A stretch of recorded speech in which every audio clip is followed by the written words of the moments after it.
Hello students, last video में हम general characteristics of transition elements को हमने डिस्कस किया था और आज की वीडियो में हम फर्स्ट ट्रांजिशन सीरीज़ के एलिमेंट्स के कंपाउंड स्टार्ट कर रहे हैं और हमारा फर्स्ट कंपाउंड है पोटाशियम क्रोमेट। तो पोटाशियम क्रोमेट के जो टॉपिक है इसके अंदर हमें क्या क्या पॉइंट्स बताने हैं।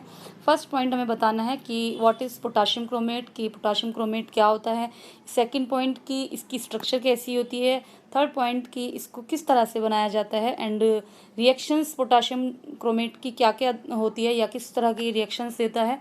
एंड लास्ट पॉइंट हमारा 5 पॉइंट जो हमें बताना है पोटाशियम क्रोमेट के यूजेस। ठीक है, तो चलिए स्टार्ट करते हैं। Potassium chromate is the inorganic compound with the formula K2CrO4. This yellow solid is the potassium salt of the chromate anion. It is a common laboratory chemical whereas sodium chromate is important industrially. तो इसका मतलब क्या है कि first of all सभी जानते हैं कि पोटाशियम क्रोमेट एक इनऑर्गेनिक कंपाउंड है और इसका फॉर्मूला होता है K2CrO4।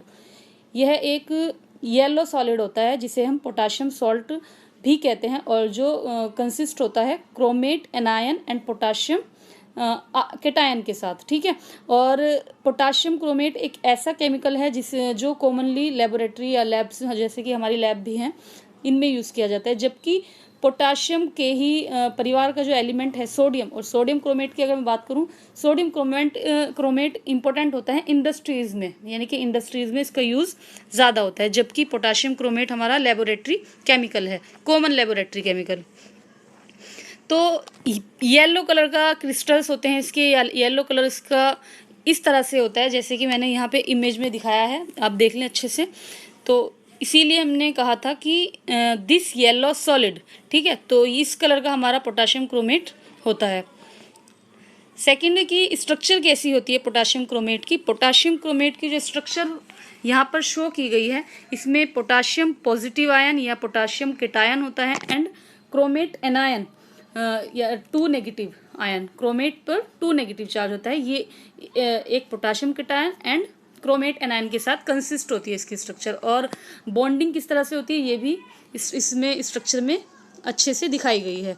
तो आप अच्छे से नोट कर लीजिए और पेन पेपर लेकर बैठिए और जो चीज़ें वीडियो में बताई जा रही हैं सब इम्पोर्टेंट है, इसको नोट करते जाइएगा।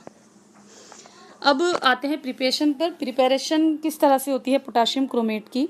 It is obtain from Chrome iron stone. ठीक है, तो प्रिपरेशन जो हमारी होती है वो क्रोम आयरन स्टोन से की जाती है और इसका फॉर्मूला होता है FeOCr2O3।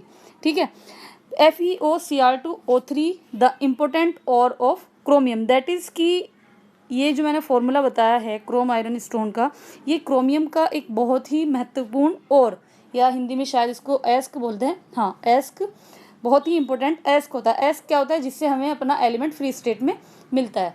ठीक है, द कंसनट्रेटेड और is mixed with an excess of K2CO3 and little lime and heated on the hearth of a reverberatory furnace at 900 to 1000 degrees Celsius in the presence of excess of air। ठीक है, तो इसका मतलब क्या है कि concentrated और यानी कि कौन सा और, क्रोम आयरन स्टोन का जो कंसनट्रेटेड और हम लेते हैं इसको मिक्स किया जाता है K2CO3 की एक्सेस में और थोड़ा सा उसमें लाइम वाटर एंड उसको हीट किया जाता है। ठीक है, फर्नेस होती है जिसका टेम्परेचर 900 से 1000 डिग्री सेल्सियस रखा जाता है in the presence of excess of air, that is की ऑक्सीजन की एक्सेस में। ठीक है, तो इसके बाद lime keeps the mass porous and thus makes oxidation easier. कि लाइम का काम क्या है यहाँ पर, ऑक्सीडेशन करना। ठीक है, तो ये लाइम क्या करता है कि इजीली ऑक्सीडाइज कर देता है। तो यहाँ पर हमारी इक्वेशन जो बनती है FeOCr2O3 जो कि क्रोम आयरन स्टोन का फॉर्मूला है, K2CO3 जो कि पोटाशियम कार्बोनेट है एंड ऑक्सीजन, एक्सेस में ऑक्सीजन लिया गया है तो 7O2 है एंड एक्सेस में ही हमने K2CO3 बताया था तो इसलिए 8 K2CO3 यहाँ पर दिखाई दे रहा है। ठीक है, इससे क्या बनता है, पोटाशियम क्रोमेट बनता है, K2CrO4 and Fe2O3 ferric oxide बनता है एंड कार्बन डाइऑक्साइड हमारी रिलीज हो जाती है। ठीक है, तो ये टोटल हमारी क्या हो गई, एक प्रिपरेशन की रिएक्शन, ठीक है, कि पोटाशियम क्रोमेट को किस तरह से प्रिपेयर किया जाता है। इसके बाद yellow mass consisting of potassium chromate and Fe2O3 is obtain. That is कि एक येलो मास हमें प्राप्त होता है जो कि कंसिस्ट होता है किसके साथ, potassium chromate and Fe2O3। That is कि इसके अंदर पोटाशियम क्रोमेट भी होगा और Fe2O3 भी होगा। The product is extracted with water when potassium chromate goes in solution leaving behind Fe2O3 and other insoluble impurities. ठीक है, तो इसके बाद क्या करना है कि जो हमारा प्रोडक्ट हमें मिलता है पोटाशियम क्रोमेट और Fe2O3 के साथ, इसको एक्सट्रैक्ट किया जाता है वाटर के साथ, जहां पर पोटाशियम क्रोमेट सॉल्यूशन में जाता है एंड Fe2O3 और अदर इनसॉल्युबल इम्प्योरिटीज पीछे छोड़ देता है। ठीक है, तो by adding calculated amount of KOH और K2CO3 to the aqueous solution of the K2Cr2O7, ये हमारी पोटाशियम क्रोमेट को बनाने की सेकंड प्रिपरेशन है। ठीक है, ये हमारा फर्स्ट प्रिपरेशन कंप्लीट हो गया जहाँ पर हमने इम्प्योरिटीज वगैरह का निकाल दिया सॉल्यूशन में जो हमारी बच जाती हैं। ये सेकंड प्रिपरेशन की बात की गई है कि पोटेशियम डाइक्रोमेट K2Cr2O7 में कैलकुलेटेड अमाउंट ऑफ KOH या K2CO3 की मिलाने पर भी हम पोटाशियम क्रोमेट को प्राप्त कर सकते हैं। तो इक्वेशन किस तरह से बनती है, K2Cr2O7 plus KOH potassium hydroxide. तो इससे हमें क्या होता है, वाटर एलिमिनेट हो जाता है एंड K2CrO4 दैट इज की पोटाशियम क्रोमेट फॉर्म हो जाता है। इसी तरीके से पोटाशियम कार्बोनेट के साथ रिएक्शन दिखा देंगे, K2Cr2O7 प्लस K2CO3। तो यहाँ से क्या होगा, हमारा पोटाशियम क्रोमेट बनेगा और CO2 हमारी रिलीज हो जाएगी। ठीक है, नोट करते चलिएगा हाथ के हाथ, क्योंकि बहुत आपकी इस सिचुएशन में स्टडी चल रही है, तो आई थिंक आपके लिए इम्पोर्टेंट है कि आप इनको नोट्स फॉर्म में कन्वर्ट कर लें। तो ये हमारी दो प्रिपरेशन हो गई पोटाशियम क्रोमेट की। ये आप इसको कंपाउंड के तौर पर ना देखें, इसमें आप ये भी देख सकते हैं कि कभी कभी क्वेश्चंस में इस तरह से आ जाता है कि K2Cr2O7 दैट इज की पोटाशियम डाइक्रोमेट से आप पोटाशियम क्रोमेट किस तरह प्राप्त करेंगे, सिर्फ रिएक्शन लिखिए। ठीक है, या फिर क्रोम आयरन स्टोन से आप पोटाशियम क्रोमेट किस तरह प्राप्त करेंगे, ये भी सिर्फ रिएक्शन में पूछ लिया। तो आप इसको सिर्फ एक थियोरेटिकल बेस पे ना लें, आप छोटे छोटे क्वेश्चन भी आ सकते हैं जो एक एक नंबर में आ जाते हैं। तो चलिए, ये हमारा प्रिपरेशन कंप्लीट हुआ। अब बात करते हैं हमारी प्रॉपर्टीज़ की। तो फर्स्ट प्रॉपर्टी क्या है, फर्स्ट प्रॉपर्टी हम क्या देते हैं, फिजिकल प्रॉपर्टी देते हैं। तो it is a lemon yellow crystalline solid, जैसे कि मैंने आपको इमेज में दिखाया था या पिक में दिखाया था कि यह एक येलो क्रिस्टलाइन सॉलिड है जिसका मेल्टिंग पॉइंट 968 डिग्री सेल्सियस है। It is isomorphous with K2SO4, it is very soluble in water. तो ये फिजिकल पॉइंट हो गए इसकी फिजिकल प्रॉपर्टीज। सेकेंड है the aqueous solution of potassium chromate is yellow in color and on addition of acids it becomes orange due to the formation of potassium dichromate। that is कि potassium chromate का aqueous solution yellow colour का होता है, और जब हम इसमें acids डालते हैं या एसिड्स ऐड करते हैं तो इसका जो कलर है वो ऑरेंज हो जाता है। क्यों होता है, क्योंकि पोटाशियम डाइक्रोमेट बन जाता है।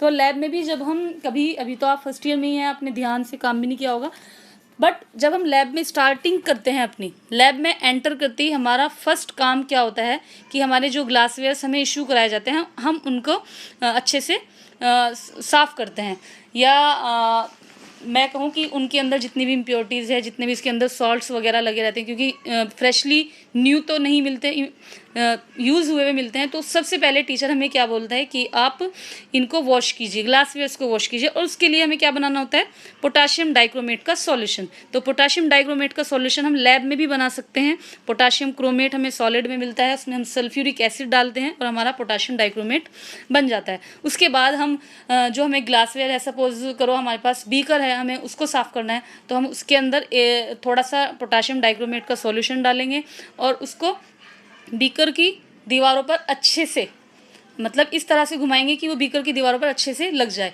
तो और तब तक ये प्रोसीजर करते रहते हैं हम 2 3 4 5 बार, तब तक जब तक कि वो सॉल्यूशन ग्रीन कलर का ना हो जाए, यानी कि वो जो हमने ऑरेंज सॉल्यूशन बनाया था वो हमारा ग्रीन कलर में कन्वर्ट हो जाता है। और ये होता क्यों है, क्योंकि वहाँ पर ऑक्सीडेशन होता है। ठीक है, तो ये आपको बहुत अच्छी बात पता चली है।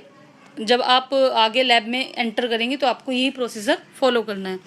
इसके बाद the orange solution of dichromate turns yellow on addition of caustic alkali due to the formation of chromate.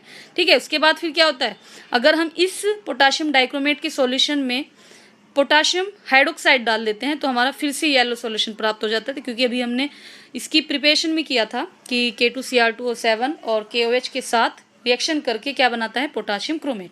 ठीक है, तो इसको हम जनरली इस तरह से दिखा सकते हैं, chromates and dichromates are interconvertible. ठीक है, यानी कि एक दूसरे में कन्वर्ट होते रहते हैं। क्रोमेट में अगर हम पोटाशियम क्रोमेट में अगर हम एसिड डाल दें तो वो पोटाशियम डाइक्रोमेट बनता है, और अगर पोटाशियम डाइक्रोमेट में हम कास्टिक एल्कली डालते हैं जैसे कि KOH, तो वो हमारा पोटाशियम क्रोमेट फिर से प्राप्त हो जाता है। तो ये हमारी 2 प्रॉपर्टी पूरी हो गई पोटाशियम क्रोमेट की। थर्ड प्रॉपर्टी है हमारी ऑक्सीडाइजिंग प्रॉपर्टी। ऑक्सीडाइजिंग प्रॉपर्टी में हमें क्या बताना है, an acidified solution of K2Cr O4 acts as an oxidising agent according to the equation, जो कि मैं अभी आपको पहले ही बताया है कि जब हम पोटाशियम क्रोमेट में सल्फ्यूरिक एसिड डालते हैं, उससे ग्लासवेयर साफ करते हैं, ग्रीन सॉल्यूशन मिलता है। और वो क्यों मिलता है, क्योंकि वहाँ पर ऑक्सीडेशन होता है। तो यही बात हमारी आ गई ना वापस कि ऑक्सीडाइजिंग प्रॉपर्टी इसके अंदर है। ठीक है, तो रिएक्शन हमारी हो जाती है K2Cr O4 प्लस H2SO4। तो इससे हमें क्या बनता है, potassium sulphate K2SO4 plus Cr2SO4 का whole thrice plus 5H2O and plus oxygen. ठीक है, ऑक्सीजन यानी कि हमारा जिसे बोलते हैं इंसेंट ऑक्सीजन, नेसेंट ऑक्सीजन, सॉरी गलत हो गया। नेक्स्ट इसके बाद it oxidised H2S to sulphur, SO2 to sulphuric acid and HCl to chlorine.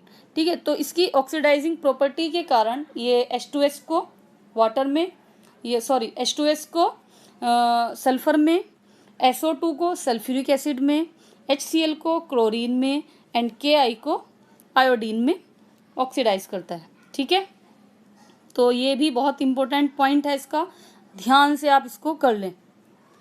Next है, ये भी हमारी ऑक्सीडाइजिंग प्रॉपर्टी के अंडर आता है, केमिकल प्रॉपर्टी के अंडर आता है, action with lead, barium and silver salt solution. ठीक है, कि जब पोटाशियम क्रोमेट की लेड नाइट्रेट के साथ रिएक्शन कराई जाती है तो क्या बनता है, लेड क्रोमेट।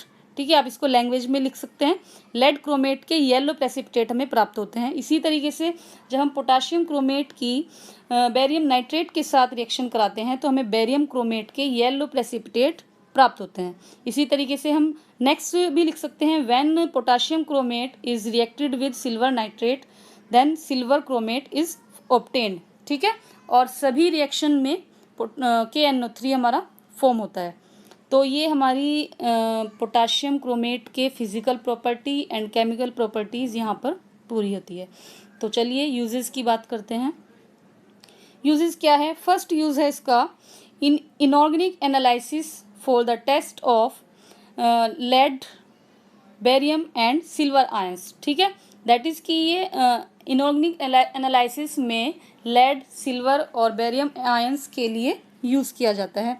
सेकंड है as an indicator in the silver estimation volumetrically. ठीक है, कि सिल्वर एस्टिमेशन वॉल्यूमेट्रिकली जब हम करते हैं तो इसमें इंडिकेटर के लिए जो यूज़ किया जाता है ये पोटाशियम क्रोमेट का ही सॉल्यूशन यूज़ किया जाता है।